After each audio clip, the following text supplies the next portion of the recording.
Lors d'une interview accordée à nos confrères de Marie-France, Léa Salamé s'est confiée sur son histoire d'amour avec Raphaël Glucksmann, qui a démarré de façon fulgurante. On n'est pas couché, vous avez la parole, stupéfiant ou encore on est en direct sont autant d'émissions télévisées qui ont permis à Léa Salamé de hisser sa carrière au sommet.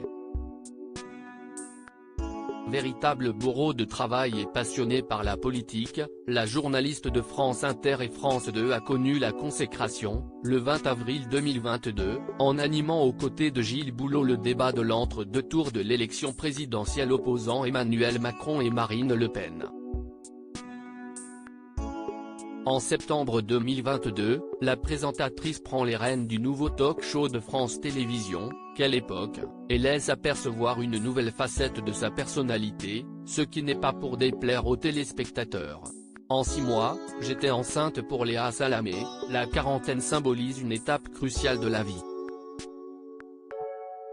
Celle où on se défait du regard des autres et du qu'en dira-t-on.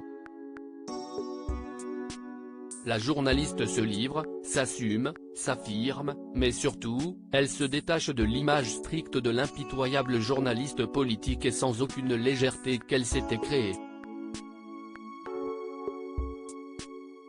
Et si ce changement est clairement visible à l'antenne, il l'est d'autant plus en interview.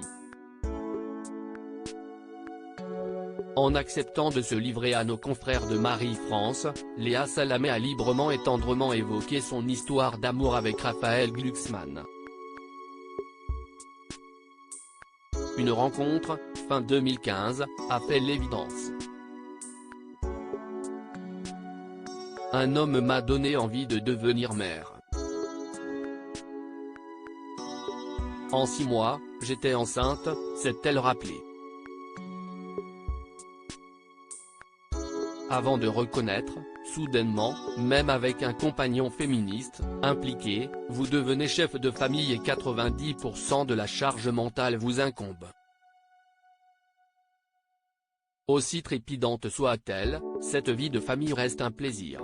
Je suis admirative et jalouse des gens contemplatifs. Si la nature hyperactive de Léa Salamé peut créer quelques envies, la jeune maman de 43 ans a reconnu que dans certains cas elle aimerait être capable de lever le pied et de se ranger du côté des contemplatifs. Je suis admirative et jalouse des gens contemplatifs, de ceux qui savourent le silence et l'ennui. C'est la définition du bonheur de savoir profiter de l'instant présent. Voilà mon problème, je suis puissante avec un côté machine connectée.